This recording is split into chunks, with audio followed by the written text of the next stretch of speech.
শুভরাত্রি। আজকে আমরা যে বিষয়টি নিয়ে আলাপ করব সেটা হচ্ছে বুদ্ধ ধর্ম, বুদ্ধ ধম্মা, বুদ্ধ দেশনা এবং আধুনিক বিজ্ঞান। আমরা আধুনিক বিজ্ঞানের আলোকে বুদ্ধ ধর্ম এবং দেশনাকে আজকে বিশ্লেষণ করব। বৌদ্ধ ধর্ম অনেক বিশাল একটি বিষয়, আমি অত বিশদে যাব না। আজকে আমরা শুধুমাত্র আলোচনা করব মেডিটেশনের মাধ্যমে, ধ্যানের মাধ্যমে যে আমরা কিছু ভৌত ক্রিয়া করতে পারি, সেটাকে বিজ্ঞান কিভাবে ব্যাখ্যা করছে, আসলে সেটা কি সঠিক কিনা, বা আসলে ধ্যানের মাধ্যমে একজন ব্যক্তির এই ধরনের কোনো শক্তি উৎপন্ন হয় কিনা। আমরা যদি শূন্যতাবাদকে দেখি, আর যদি আমরা বিজ্ঞানের আলোকে দেখি, বিজ্ঞান বলছে মাল্টি ডাইমেনশনাল ফর্মুলা পদ্ধতিতে বিভিন্ন পার্টিকেলের উপর এক্সপেরিমেন্টের মাধ্যমে যখন এই ক্ষুদ্র কণাগুলোকে বিভিন্ন ডাইমেনশন ঘূর্ণায়মান রাখা যায়, তখন পার্টিকেলগুলোর পারস্পরিক সংঘর্ষের মাধ্যমে এবং সংঘর্ষের ফলে শূন্য থেকে বস্তু কণার উৎপত্তি হয় এবং থাইরিয়াম 261 নামের শক্তি উৎপন্ন হয়। এবং শূন্যতাবাদ বলতে গিয়ে অনেকেই বিগ ব্যাং থিওরির কথা বলেছেন। এই শূন্যতাবাদ আমরা বুদ্ধ ধর্ম দর্শনে আমরা বিভিন্নভাবে ব্যাখ্যা করতে আমরা দেখেছি, এবং অভিধর্ম পিটকে সৃষ্টির ব্যাখ্যা করতে গিয়ে শূন্য থেকে বস্তুর উৎপত্তির বিষয়ে বিশদ ব্যাখ্যা আছে। এই শূন্যতাবাদ বিষয়ে অন্টোলজি এক বলা হয়ে থাকে যে এই শূন্যবাদ এর বা কাল্পনিক ভিত্তি বা অন্টোলজি এক প্রকার ইলিউশন। কিন্তু এই ইলিউশনের বিষয়ে কম্পেনিকাস, কেপিলার, গ্যালিলিও, আইজাক নিউটন এবং আলবার্ট আইনস্টাইন মতো বিখ্যাত বিজ্ঞানীরা বারবার এই ইলিউশনের বিষয়ে বলে গেছে।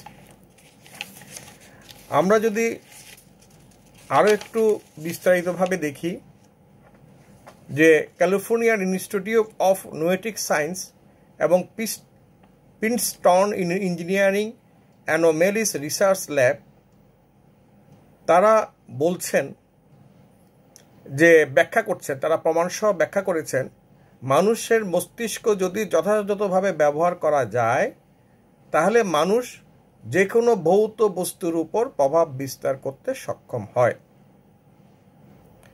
তারা এটা প্রমাণ করতে গিয়ে তারা বলছে, যদি একটি স্থানে অনেকগুলো শোকাচ্ছন্ন মানুষ বিলাপ করে তাহলে সেখানে ইথারের মধ্যে একটা প্রভাব ফেলে। এটা প্রমাণ করতে গিয়ে তারা এই ধরনের একটি শোকাচ্ছন্ন অঞ্চলে 37টা র্যান্ডম ইভেন্ট জেনারেটর স্থাপন করেন এবং যে আউটপুটগুলো দেখে তারা চমকে উঠে। তারা দেখেন ওই শোকের বিলাপের ফলে ওই মেশিনের র্যান্ডমাইজিং ফাংশনে বিভিন্ন প্রভাব পড়ছে। আউটপুটগুলো সুসংগঠিত না হয়ে বিশৃঙ্খল হয়ে যাচ্ছে, আবার বিশৃঙ্খল থেকে শৃঙ্খলায় ফিরে আসছে। তখন মানুষ বলছে যে অনেক শোকাচ্ছন্ন মানুষ কোনো শকে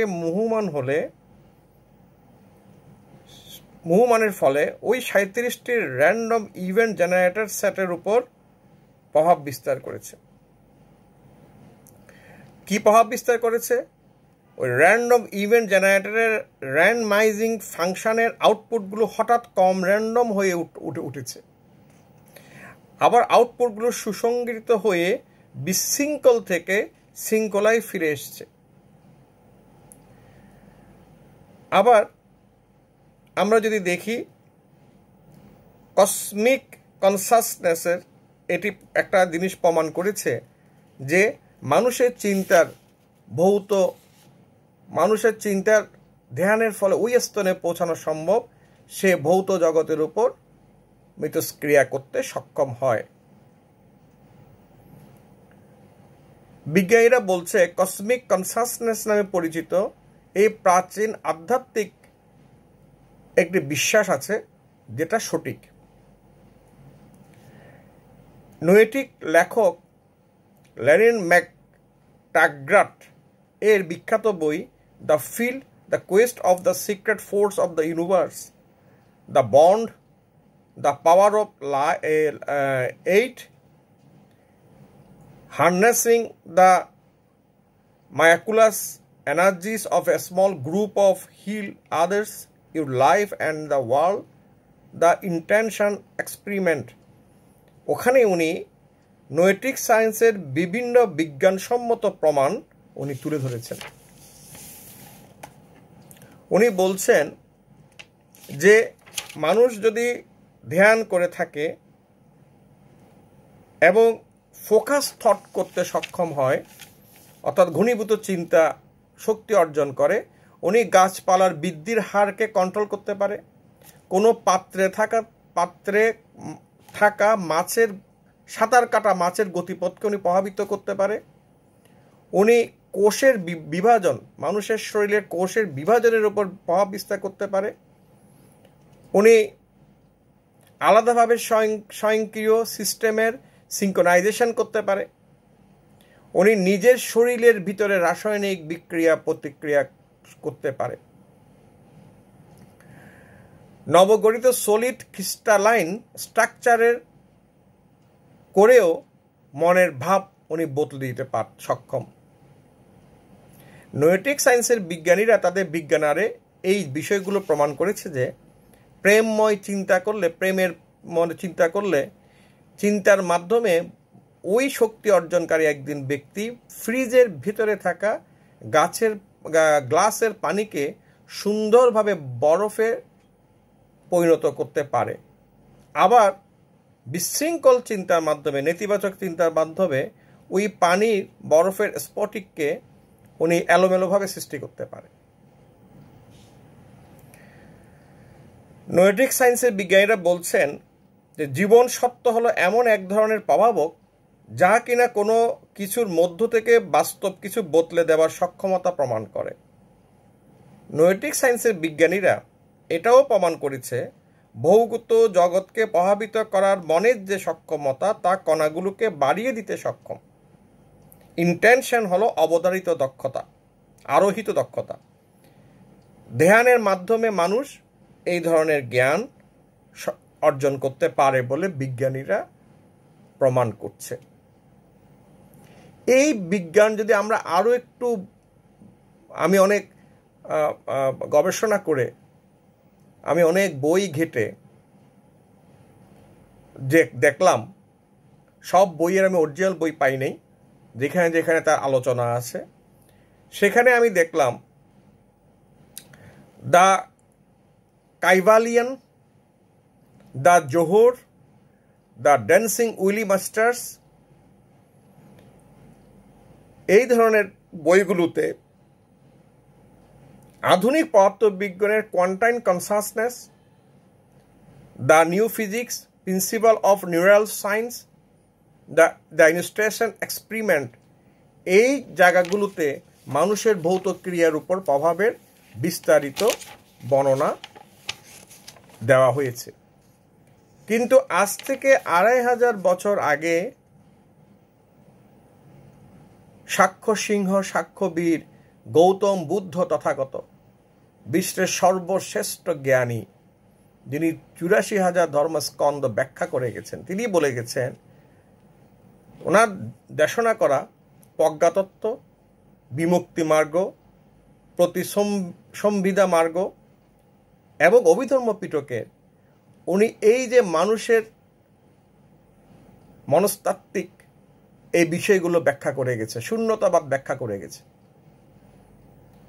যা বিজ্ঞান 2500 বছর পরে এসে তা বলছে যে এগুলো সঠিক।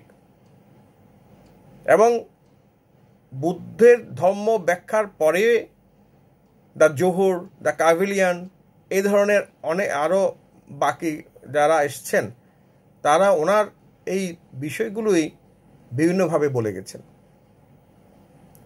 সুতরাং একজন ব্যক্তি যদি সঠিকভাবে ধ্যান করতে পারে এবং ধ্যানের ওই স্তরে উপনীত হতে পারে যে সে কনসাস,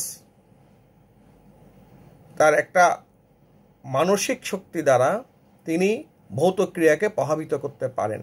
শুধু তাই নয়, উনি মানুষের মনস্তত্ত্বকে উনি নিয়ন্ত্রণ করতে পারেন এবং মানুষের মনের কথাকে উনি বলতে পারেন।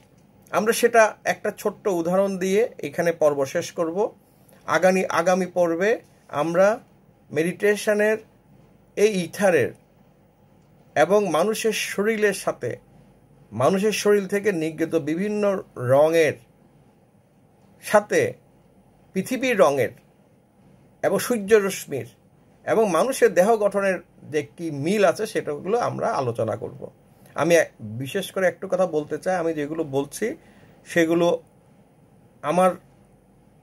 আমি বুঝেছি আমার ধ্যানের মাধ্যমে, সেগুলো আমি বলছি। আর যেগুলো আমি বিজ্ঞানের কথা বললাম সেগুলো বিজ্ঞানের বই থেকে বলছি। আমার এই বলা কথাগুলো হয়তো বৌদ্ধ ধর্ম বা পণ্ডিত ব্যক্তি অথবা যারা ধ্যান করেন তাদের সাথে নাও মিলতে পারেন, কিন্তু ধ্যানের মাধ্যমে নিজে যা অর্জন করি বা নিজে যা বুঝেছি তাই আপনাদেরকে বলছি। তা কারোর সাথে মিললেও ভালো, না মিললেও ধন্যবাদ।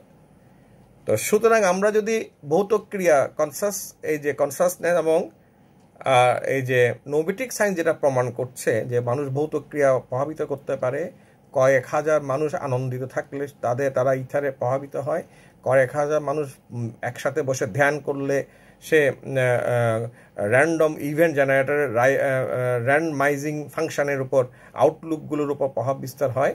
সেটা একটা আমরা ছোট্ট উদাহরণ দিয়ে আমরা শেষ করব।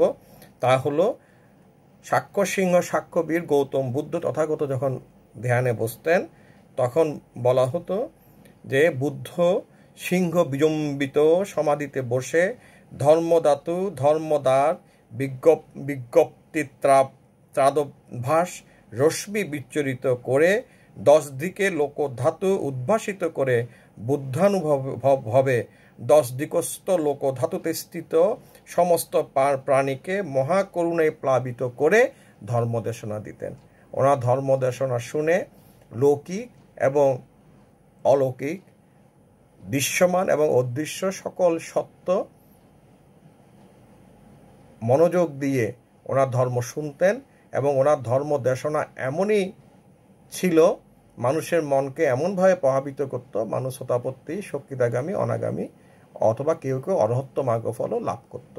সুতরাং আজ থেকে 2500 বছর পূর্বে আমার বুদ্ধ যা বলে গেছেন প্রতিটি জিনিস বৈজ্ঞানিকভাবে সত্য, বৈজ্ঞানিকভাবে প্রমাণিত হচ্ছে। সুতরাং বুদ্ধ ধর্ম একটি বিজ্ঞানসম্মত ধর্ম, একটি আধুনিক ধর্ম। আমরা এই বিষয়গুলো আমাদের যুব সমাজের কাছে তুলে ধরা দরকার এবং বুদ্ধকে বিজ্ঞানের আলোকে ব্যাখ্যা করলে তারা আরও বেশি আগ্রহ বোধ করবে। অসংখ্য ধন্যবাদ।